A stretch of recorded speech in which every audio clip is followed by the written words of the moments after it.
Okay, hello. This video is going to be a little tour of my watercolor palettes. So I guess the first palette I'm going to show you is my Core High Chroma palette. And I have taken that and put that into an old palette that I got for White Nights, the 12 one, because I only have 6 of these. So I like to have my little palette sometime be separate. So I love this palette. I love the core colors. I've done little swatches. And then I've got this on watercolor paper and on Canson just multimedia paper, which is mostly what I paint on, little swatches. And these colors are beautiful. I paint with them and play with them all the time. So here's some swatches of those colors I did.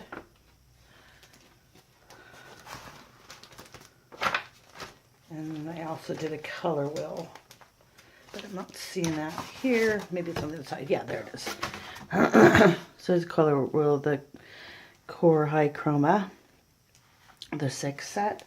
I got that for my birthday from one of my stepsons. On my wall, I also have a chart where I painted them out, and I might just insert that here later. So anyway, those are cool, and I'm getting ready to get the 24 set, and it's about,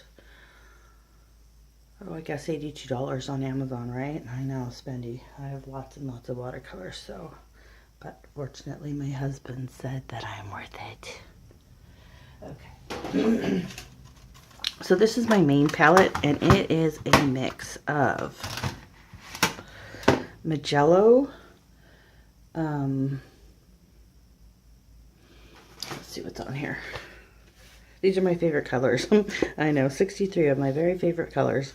So I have Magello, St. Petersburg, White Nights, Winsor and Newton, M. Graham. I don't have Daniel Smith in here because I have duplicates, and I actually prefer the Magello over the Daniel Smith, so that's what's in there.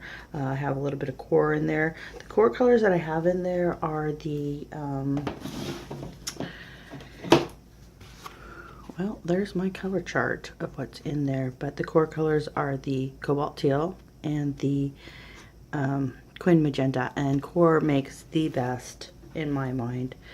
Quin magenta, and I have several. I have St. Petersburg, and that might be the only other one. Maybe Magello, I'm not sure, but core has the best one. And in the back, I list all of my brands and the pigments, because I hate to repurchase the same pigments over and over again, although some brands just are better than others in certain color categories. But altogether, Magello, Mission Gold are my favorite. They're the most vibrant. Their earth tones are beautiful, and I'll get to that palette when I get there. But these are just my favorite colors. And so what's in here is core, M. Graham, even have some Gonzi Tombi 2 colors, and that was difficult to put into here, but I got it in there. Basically what I do is break it and shove it in there, and I've done that also with some of the White Nights, because they come in full pans, and these are half pans, and you can see it like this color right here is a White Nights that I stuck a knife in and cut in half and put in a half pan. So that's how I was able to do that. And what else do I have in there? I have a little bit of Sennelier, and I have one Schmincke. Well, actually I have one Sennelier and one Schmincke. And the Sennelier is the PR254, which is the Pyro Red, which they always recommend as the middle red. And guess what? I don't like this color. I actually prefer the 112. PR112, and which I have by Magello, and I also have it by M. Graham, because M. Graham they sell here locally where I live, which is a rural area, and they are the only professional quality paint. And M. Graham is beautiful paint, don't get me wrong, but it's so freaking messy. I have a love-hate relationship with M-Gram because their paints are beautiful, but they're so flippin' messy. I hate them every time. So I would prefer something different, but I can get them locally, so I have quite a few of their colors. So that's my 63 color palette, and that's my main palette that I use most of the time. Then I have my White Nights palette, which I got the 36 color set, and I have that palette that came with it, and you'll see that a little bit later, but it was difficult to use, and I'll talk about that when I get to that. So I put it into one of these Meedens. I like the Meeden metal palettes. They're really cool because they're pretty relatively inexpensive for a 48 color palette, or it's 48 or 24 full pounds. And I crammed all of my favorite White Nights colors into here that I could, but I still couldn't get them all in here, which that kind of sucks. But what I do is I spread them out and stuff half pans in the center.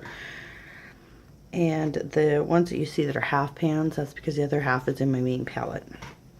And mostly because I wanted those pigments in there and I was missing them, and I happen to have them in this set because they have a little bit different kind of makeup.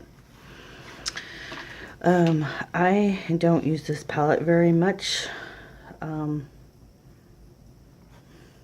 It's got some non-light fast and non-permanent colors like this rose PR81. That's, you know, not the best for work that you sell, and I sell my work, but they do have some beautiful colors, and I've got them in my main palette, like this Quinn Red and this Carmine. The Carmine's beautiful. It's PR 170.1, and the ruby is pretty nice too. And then of course I've got the cadmiums, and it came in this set, and I would never purchase cadmiums only because I feel like watercolor, part of the beauty of watercolor is the transparency, and cadmiums are opaque, and why would I want that? I just don't. So, and then in the lid you can see I've got some of my other favorite colors, which I'm not even sure what they are right now, but all my palettes have Winsor & Newton titanium white gouache, because if I need to add back in some lights, that's what I'm going to use. And so that's my White Nights palette, and what I like to use it for is portraits. Works great for portraits. Makes the best skin tones and stuff. Okay, my next palette is my Holbein gouache palette, which I just got this. I love gouache almost as much as I love watercolor. I might even love it more, but I have so much money invested in my paints. It's expensive, so I just got this. I think it was like 60 bucks or something, right? This 18, I think it's 18 color. I'll get the box and you can see it, but I put it in this little palette like this, and it stays pretty good. It's not coming out or nothing, but I actually prefer the Winsor & Newton gouache. Gouache is weird. Like, I've tried the cheap stuff and it's bad. And then I tried the Winsor & Newton designer gouache, and it's good. And then I wanted to try something, get a little more variety, more colors. And I heard good things about the Holbein, but I really don't like the Holbein colors. I just don't like them. They don't make me happy like the Winsor & Newton. But this is the Holbeins that I got. It's 18. They're little tubes. You can see there's a bunch left, and I just put it in this little palette so I could check it out. And like I said, I don't really care for the color, so that's another expensive mistake for me, because I am going to stick to the Winsor & Newton designer gouache, which is hella freaking expensive, okay? But I love them. Okay, so that's that palette. Looking for my, oh, here's my Winsor & Newton. I put some, couple drops of glycerin in this the other day. That's why it was out there drying. So this is my Winsor & Newton gouache palette, and I had just cleaned it off like yesterday, and I put some food grade glycerin in there, a couple drops into each color so that, because they were like crumbling, basically. A couple colors really crumble, and I just wanted to try that out and see if that would like fix that problem. And it kind of looked like it did.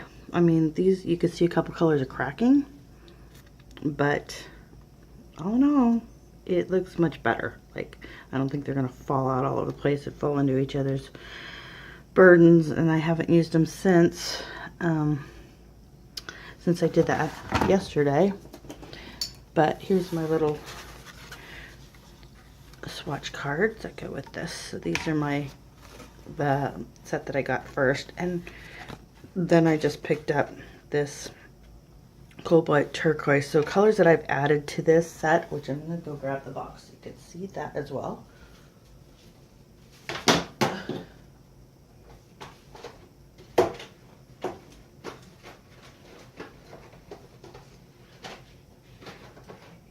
Maybe, because I actually have paints everywhere. Oh, here they are. This is my Winsor & Newton designer gouache. So I got this little kit on Amazon to try it out, and I don't remember how much it was, but it was pretty reasonable for what you're getting here. And it came with 6 tubes. I already had one with the whites, and I don't remember which one I had. Let me see if it lists which ones come in here. 6 tubes. It just says 6 tubes, 6 tubes, 6 tubes. Yeah, that doesn't really help us.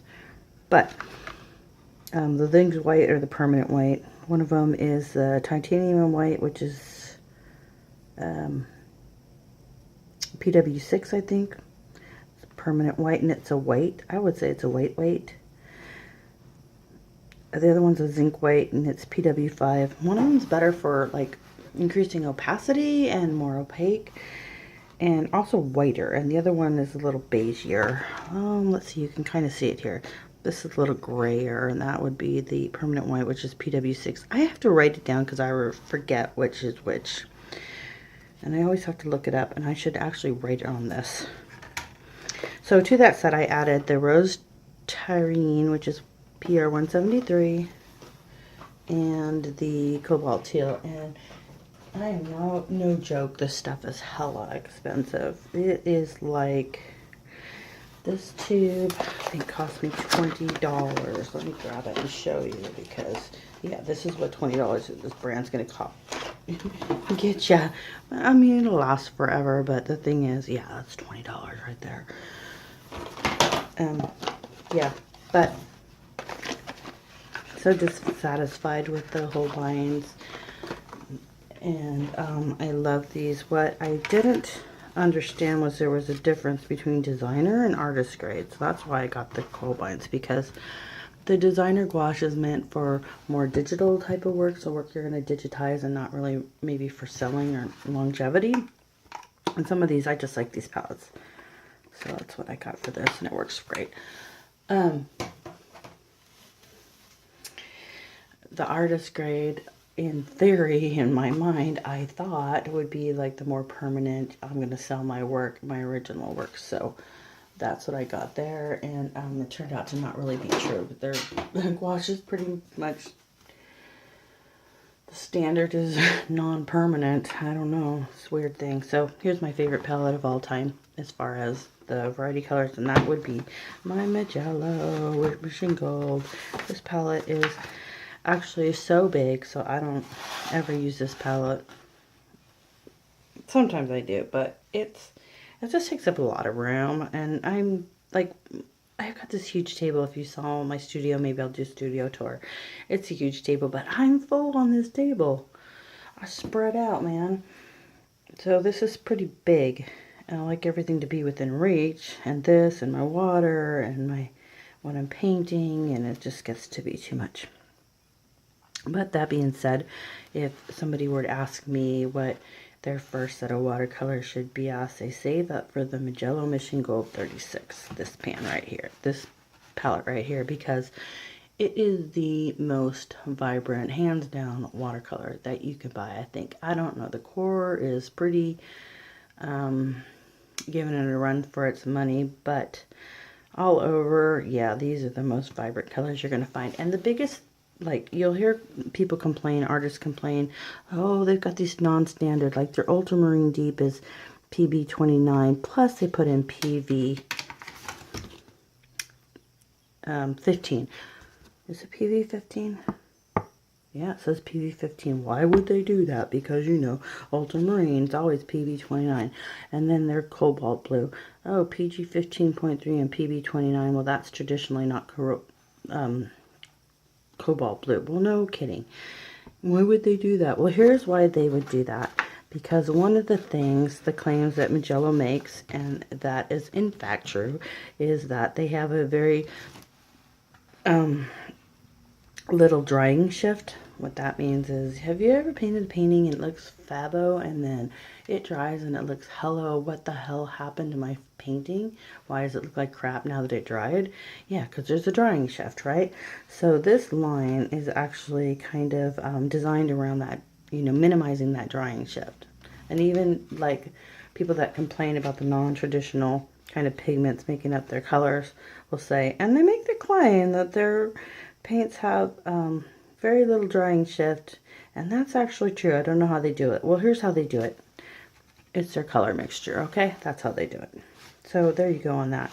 So they are very vibrant. They have minimal drying shift, and you're just not going to find a more vibrant set of colors. And they are a little bit expensive, but relative to Daniel Smith, Schminke,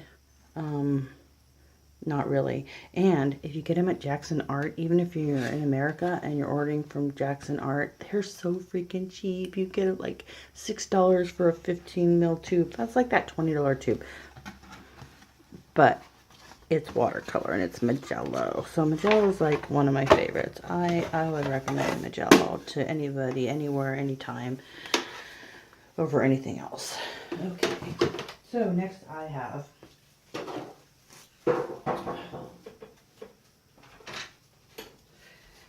okay, all my M-grams. So I ended up putting my M-grams in a palette, which I bought these piecemeal for different purposes.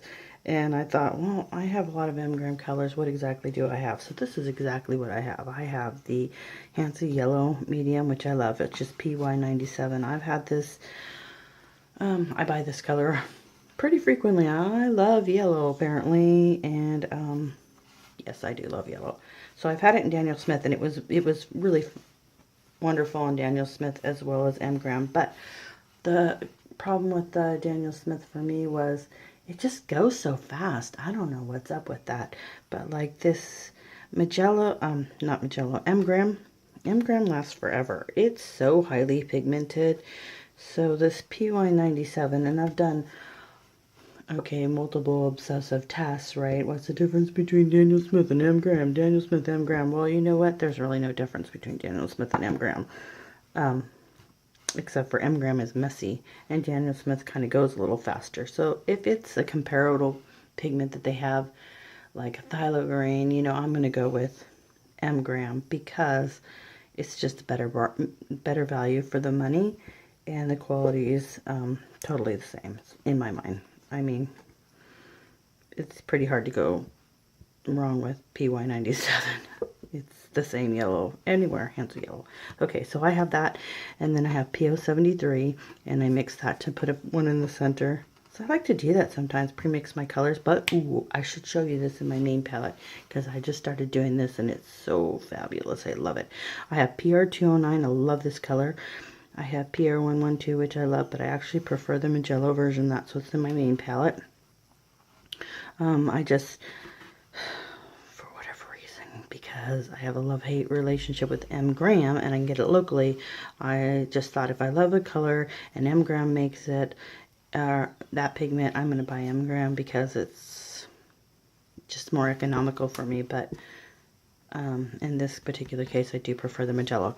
Okay, and then I mix the 209 with PV19, which is Sequin Violet, M-gram, and made that intermediate color. And then I've got the Diax, which is PV23, and like you'll never need this color again if you have it in M-gram. It goes forever. I love the PB60 M-grams version. Is beautiful. So I mixed that with the Cobalt Chill to make this color. I've got the Cobalt Chill in PB28. which is beautiful. I don't know how you could ever go wrong with cobalt teal, except for the core. The core color is better. It's just, oh, love core. I'm gonna get the 24 pack set. I'm just hesitant to pull the trigger because it's ridiculous what the amount of watercolors I own, as you can see in this video. Okay, so I got the phthalo green yellow shade, and I actually love that color a lot, and so I mixed it with the PY97 to make this yellow. I was just trying to get the color wheel going here. Here's some extras. Okay, I got cadmium red deep PR108. I hate this color. And I got maroon perline PR179. I hate that color as well. They're just ugly. I don't like them. But I'd heard good things about them, so I bought them. And they were hella expensive. Wow, I hate when I spend money like that on something I hate. But here's what I discovered with those two colors. Anything that I add PV19 to, permanent rose, or PR122, and Magello makes the best permanent rose PV19. It's the best. It's the prettiest color. It's just the best. And then Core makes the best Queen Magenta PR122. And I know because I'm constantly flipping comparing them, okay? And if you mix either of those two colors with any other red, they're going to be the best reds too. If you're a cool red person like me, but actually red's my favorite color, so it's hard to go wrong with red. So that's that palette. Okay. Yeah, there's more. This is my first palette I ever got. I paid $5 for this local art store, and it is by Art Advantage, and I actually recommend it one of my Skillshare classes. I'll tell you why. Because it's $5, and these colors are vibrant and mixable, and they work really great for $5, and it's definitely worth an investment in finding out if you really enjoy watercolors before you're spending like thousands of dollars that I have. Over $1,000 in watercolor paints that I have here that I'm showing you. Yeah. Which I did not buy all myself and all at once. I have a wish list on Amazon, and when it's my birthday and the kids say, oh, or Mother's Day or whatever, what do you want? I say, oh, there's a wish list, let me tell ya. Or even sometimes I have them put towards things. Okay, so this was the original palette that my White Nights came in. And these are all my kind of extras, which I somewhat have written down here because I don't want to lose track of the brands and pigments if I put them in different containers, which I do pretty frequently. So these are just all extra colors. Colors that are in here that I don't have in my main palettes that I would love to move into my main palettes, especially my White Nights palettes, would be the golden deep, this orange. I want that. No, the PO62, because I don't have that in any of my palettes except for here. I just don't love it enough to fit it in somewhere, which kind of sucks. Also, this cadmium medium, I'd like to get that into a palette somewhere that I'm actually using, but instead it's in my extras. And then some duds are like this Icero. You know, I'm always trying these freaking different brands of watercolor, right? This stuff is really hard, and even though it's hella expensive, and it was hella expensive, I'm never going to use it, and then I feel really guilty wasting my money. Same thing with the Sennelier. It's okay. You know that. It's okay. I have this big pan of it. I don't know when I'm ever going to use it. I guess when I run out of the good phthalo blue, right? Then if I can force myself not to buy it, I actually do like the White Nights Azure, and I love the Carmine. And then, of course, I bought these colors and didn't know I already had it. But the thing with these White Nights, you get a full pan for like $3 on Jackson Art. And I am not kidding you. Shipped to your house in California. I mean, not California, United States. And so they're just quite the bargain. So I keep buying them. I think I have them all. Do I need them all? No. Do I even use them? No. But I still think I have them all. I'd love to have all the cores, though. Love to have all the cores, and I'd love to have all the anagrams, and I would love to have all the Magellos. Another thing in my wish list is the Magello Mission Gold, the the mission class, the white class ones, the gouache hybrids. That's in my wish list. Oh my gosh, it's $100. I'm hopefully get it this year. If I could ever sell some more art, that would be great. Okay, so I've got these. They're Gonzi Tombi. You know, I think they're probably be okay if you're making cards and stuff, but I don't really use them in my paintings. Then I have this is my 12 color mixing palette, and this is just a little cheap watercolor set I bought at Hobby Lobby in Spokane when I was there visiting, because we don't have one of those where I live.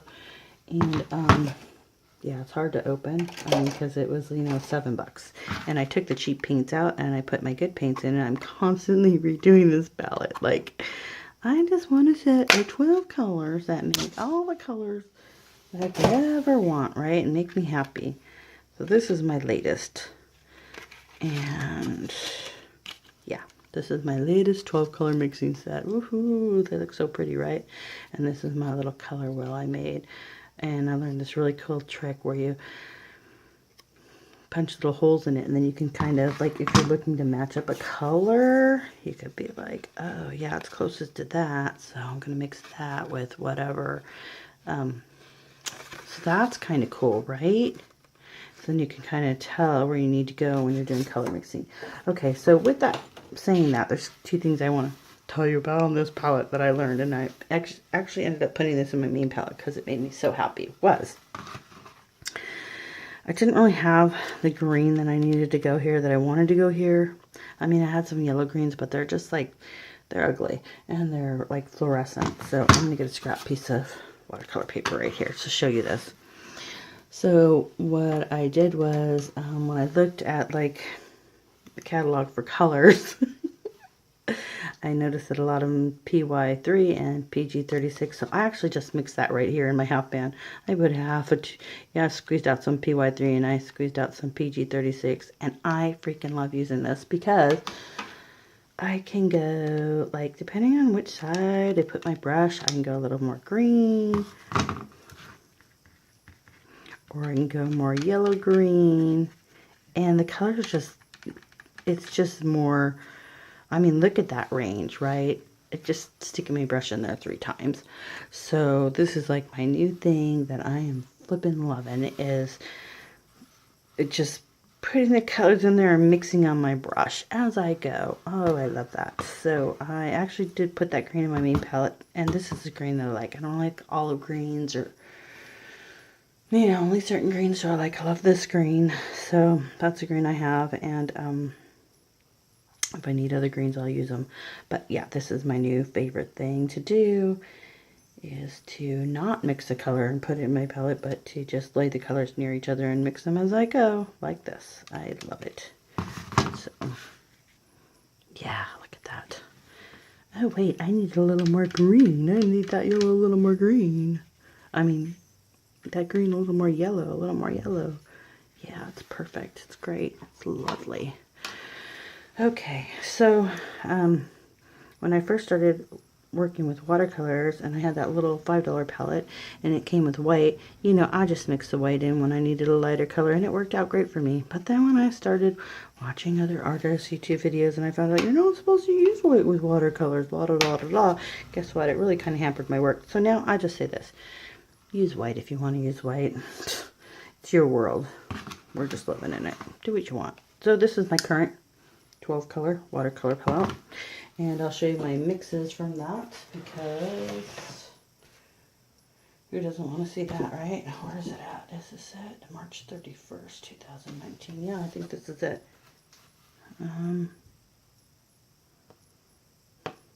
Oh no, this is the Mim Gram, so you don't want to see that one.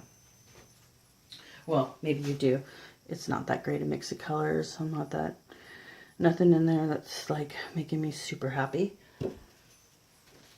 So I use the colors that are in my main palette, but I don't break that palette out to use it.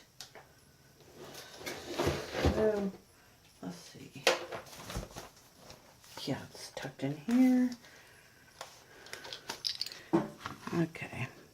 Yeah, my little 12 color. I love that. In theory, I'm going to take that everywhere with me and use it and mix all the colors I need. But guess what? In reality, they're dull and I'd rather buy them. Okay, so here is my old 12 color palette. Old being like the recent one before I just changed it again. And, you know, nothing happy what's going on there. But this is the new spread, which you just see right here. And I actually love it. Like, this whole section here and this whole section here makes me so incredibly happy. And all of this in here is making me happy. So, I like it. It's working pretty good. What's funny is I'll think, oh yeah, now I got this mixing palette. I'm going to paint a painting. And then I'll have to do like, oh, skin tone. Oh, I didn't plan on that. But what's cool about when you do these charts is that you can look and say, oh, there's a color that's close, and I can start there, and it'd be cool. And I think mostly, other than these Gonzi Tommy Starry Nights, who've gone over my professional quality paints. Yeah. So, yeah, it's crazy. So I'm constantly working on my paints and palettes, and I have hundreds, and I'm getting ready to swatch my 63 palette so I can do light fast test, because I painted this beautiful painting with that designer gouache and watercolor, and I mean, it is beautiful. It's hanging on my wall. I can see it right now. Love it. And then I found out that some of those colors, the rose tyrene and stuff, are not the best rated for watercolor fastness and permanence. So one thing that I do is I spray my paintings with a museum quality UV protective varnish. So I'm hoping that'll help. But yeah. So I'm also swatching out all my colors around the color wheel. I love swatching my paints. Here I am, because I'm making a chart for my wall that has all of my colors. I want to see all of my yellows, all of my oranges, all of my reds, and I don't want to keep buying the same colors over and over again, right? Because that would just be dumb. So that's what I got going on there. And here, this is me swatching all my yellows with all the other colors in my 12 color palette, so I can make sure I actually have the best yellow in my 12 color mixing palette. And yes, that is obsessive, but look at all these beautiful colors. Just even looking at this makes me happy. So whatever. My husband jokes that I could paint something besides little squares, and I'm like, yes, I know that, dear. But I mean, and here's the other thing is, watercolors maybe just over a year ago. And this is funny. I was wanting Copic markers, but I was trying to get around, how do I not pay that much for a Copic marker? My God, they're so expensive, right? And some of these on those forums that get watercolors, man, they're like they're less expensive than those Copic markers, and the range is like 10 times better. Anyway, so here's what I've discovered recently. I love this whole granulation thing that goes on, especially when you're mixing colors. Oh my gosh, love, love, love, love, love. How do I get more of that, right? So I'm going to have to start investing some Daniel Smith, I guess, because that's what I need. Okay, so now we're getting into some of my cheaper palettes. I got this for my birthday as well from one of my stepsons, and you know, it's goofy. It's not artist quality, which is obvious when you're using them. Once people say, you know, is it really worth the money? Well, it's pretty hard to go back to the cheapo paints once you've had the good stuff, I'll tell you that much. But it's still fun, and I still paint with it occasionally, right? Look at all those colors. So I have that. And then anything that I just really have an investment in but can't stand to waste, I give to my granddaughters. So I have lots of grandkids, and they love to paint too, so that's not really an issue. That's not too bad. Okay, and then I have this big Gonzi Tommy, right? Which is not real expensive watercolor. You can see let me show you what I've done to it, because I dug those out to put them in my other palettes, because those were my favorite colors. And there's still plenty here if I wanted to paint with it. But it's so big. It takes up so much room. I couldn't stand it. Yeah, it's a weird consistency, but the colors are sure pretty. So, I know a lot of artists use it. So, it doesn't have light face fast ratings or permanent or pigment information, which I like. So I don't know any of that. So that's why I don't use it in my work a lot of times. I like to know things are going to last. But look at that rose madder. Oh my gosh, it's beautiful. I think I have a test in my window of this because I really do kind of need to know that stuff when I'm painting. And I think that, other than showing you all my empty packaging, which I do have, and all my tubes and stuff, which I do have, I have a big duffel bag full of them.